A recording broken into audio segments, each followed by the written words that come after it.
really fascinating program they have for supporting women entrepreneurs around the world. Yeah, it's a really important initiative. Women make up almost half of the global workforce, Wow.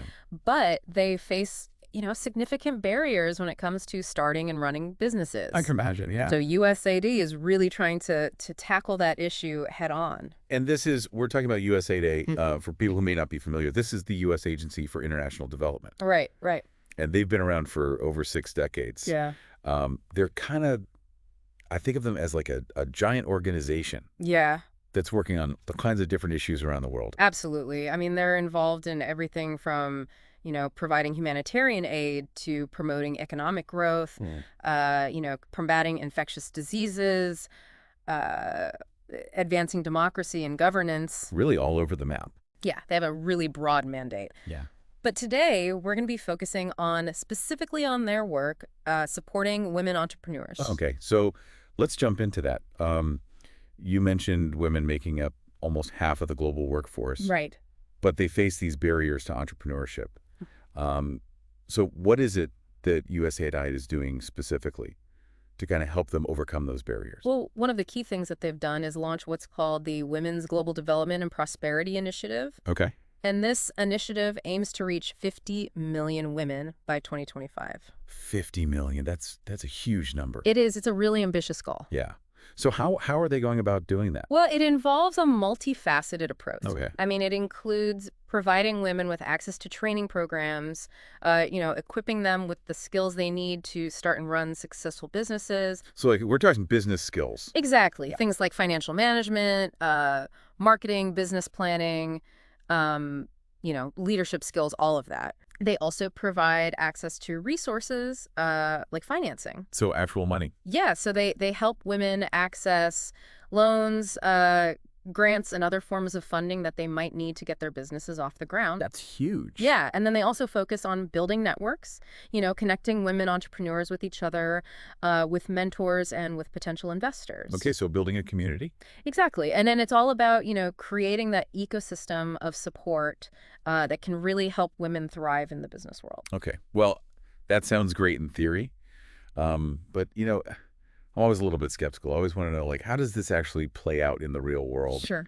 Um, do you have any like specific examples of how this initiative has helped women? Absolutely. Yeah. Later in this deep dive, we're going to be talking to someone who has directly benefited from these programs. She's a small business owner from Kenya, Wow. Okay. and she's got an amazing story to tell about, the challenges she faced starting her business and how USAID's programs helped her overcome those challenges. Cool. One thing she's going to talk about is, the importance of mentorship. Oh, interesting. She had a mentor who really helped her develop her business plan, make connections, and just navigate all the complexities of running a business. So finding someone who's been there, done that, Exactly. Someone who can offer guidance and support. that's huge. Yeah. So she's going to share, her experience with that and the impact it had on her business. I mean, can we, without giving away too much, can we tease just a little bit about what her business actually is? Sure. Yeah. She runs a small agricultural business. Okay. And, she's involved in growing and selling produce. Okay. Interesting. So it's not just about like, tech startups or something. It's really, people in all sorts of different industries. Exactly. I mean, they're supporting women in a wide range of sectors, from agriculture to technology to handicrafts, you name it. Okay, so it's a pretty broad approach then. It's not just targeting one particular type of entrepreneur. No, not at all. They're really trying to empower women across the board. So I'm really looking forward to hearing from her and getting her perspective on this. But before we get to that, I'm also curious about, this is a big initiative. 50 million women is a lot of people. Right.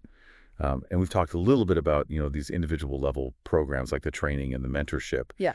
But I'm also wondering about, how USA works with kind of at a bigger level with governments, with communities, Yeah.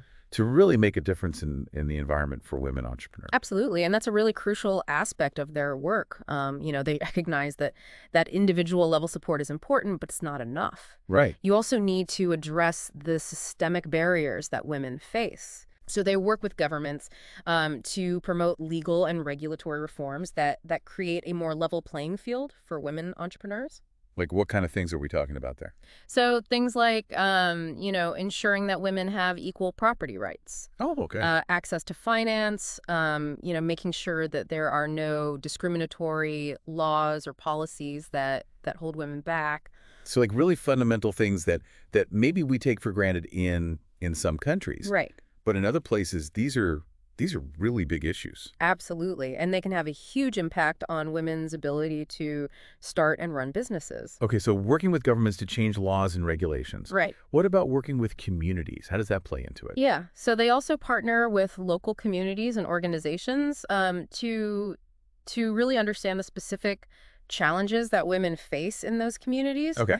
and to develop solutions that are tailored to those specific contexts. So it's not just kind of a top-down approach. No, not at all. It's very much a collaborative approach. And they might work with, women's groups, business associations, community leaders, to really identify the needs and the opportunities in those communities. And then come up with solutions that are going to work in that particular place. Do Exactly. you have any like specific examples of how they've done that? Sure. Let me give you an example. In a particular region, a specific country or region mentioned in the USAID script, they partnered with local organizations Okay. to provide business skills training to over 10,000 women. 10,000. That's amazing. Yeah, and the program was really tailored to the specific needs of women in that region. Right. They took into account the cultural context, Yeah. the types of businesses that were prevalent in that area, and the curriculum was designed to be very practical and hands-on. So they weren't just learning like, business theory. They were actually getting like the skills they needed to actually run a business. Exactly, exactly. And the program also included, mentoring components, networking opportunities, and it also helped women access microloans, which are small loans that are specifically designed for small businesses. Okay, so it's really kind of a comprehensive approach then It is, yeah. to really addressing those multiple levels of challenges, individual, community, government. That's pretty impressive. Yeah, and the results have been really encouraging. Right. They've seen a significant increase in the number of women-owned businesses in that region. Oh, wow. The incomes of women entrepreneurs have gone up. And it's also had a ripple effect on the wider community. In what way? Well, when women have more economic opportunities, they're more likely to invest in their families, in their children's education, Right. and it can also have a positive impact on health outcomes. Interesting. So it's really it's more than just about, creating businesses. It's about creating like a better life for women and their families. Exactly. It's about holistic development. Yeah. And it's about recognizing that women's empowerment is essential for broader economic and social progress. Well, this is really fascinating. I'm really excited to talk to our guest from Kenya. But I think maybe before we do that, let's take a quick break. Oh, good. And we'll come back and we'll hear from her and we'll dive a little deeper into some of these issues. Looking forward to it. All right. Yeah. And we are back. And I think before the break, we were starting to talk about some of the ways that USAI kind of works on that bigger picture level.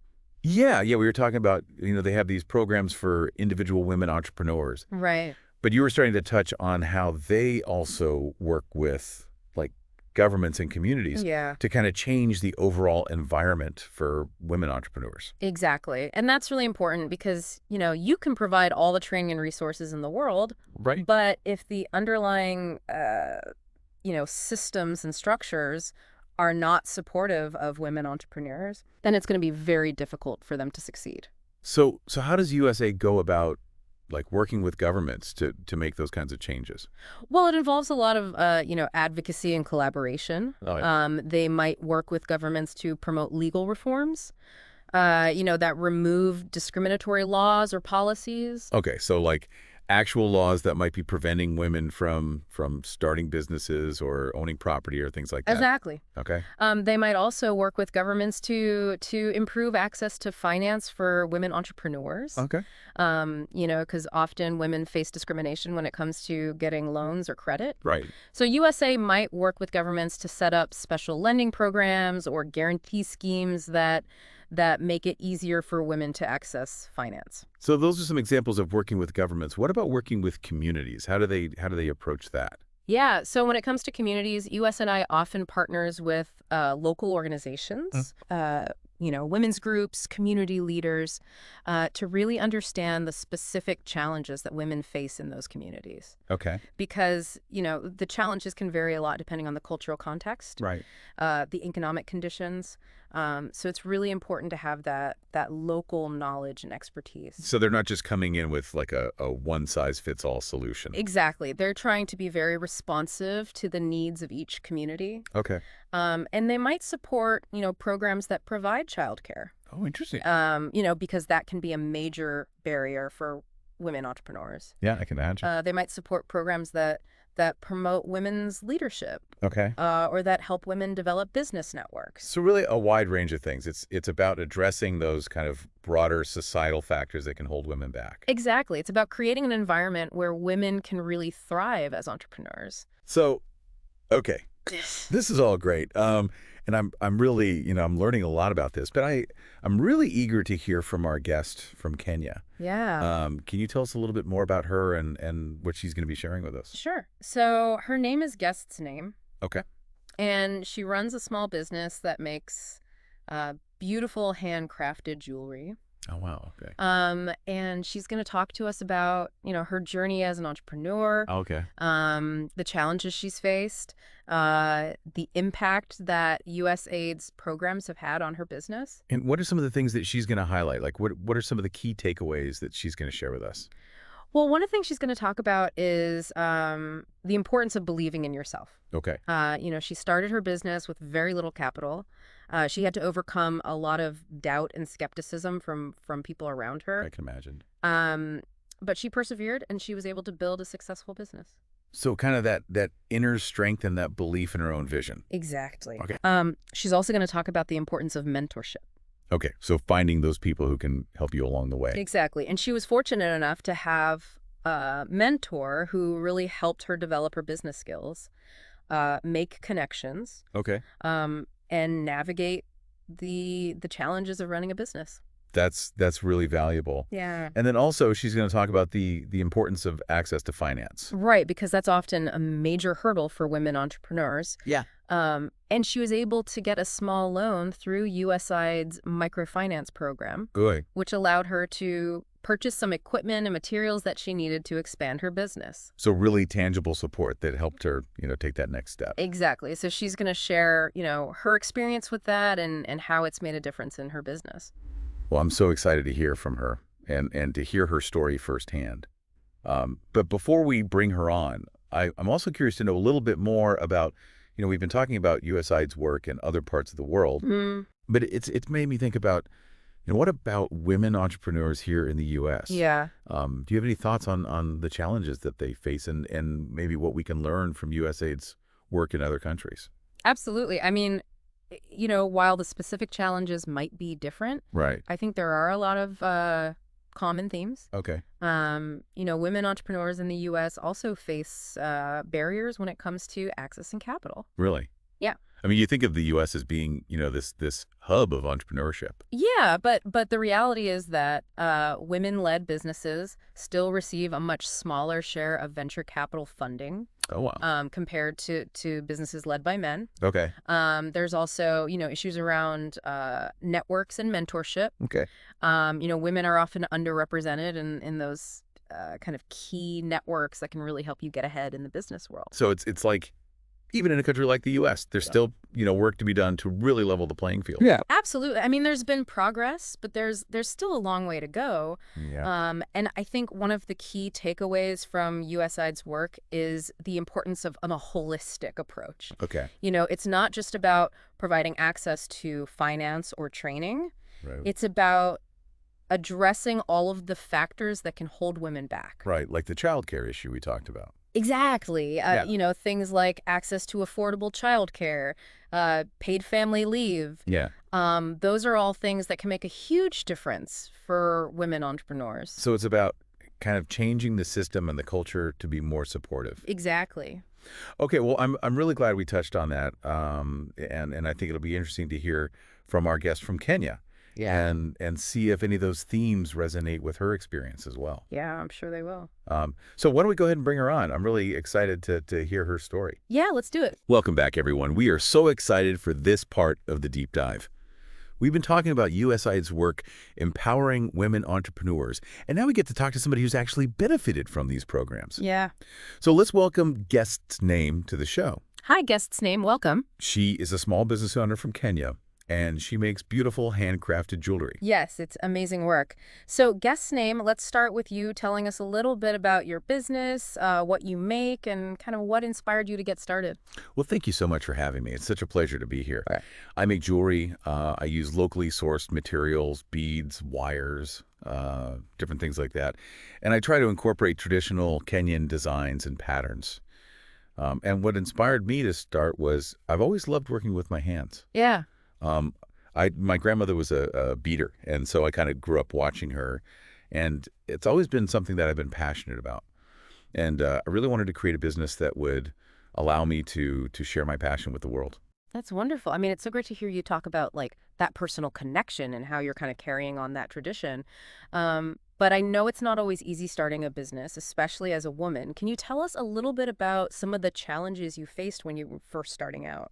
Oh, absolutely. I mean, I think one of the biggest challenges was just access to capital. Mm. As a woman, it's often very difficult to get loans from traditional banks. And I didn't have a lot of savings to start with. Yeah. So I had to be very creative. I started out very small, selling my jewelry to friends and family. And then slowly I started to expand my business. So you really had to kind of bootstrap it in those early days. Yeah, definitely. And another challenge was just, the societal expectations. Yeah. In Kenya, there's still a lot of traditional beliefs about women's roles.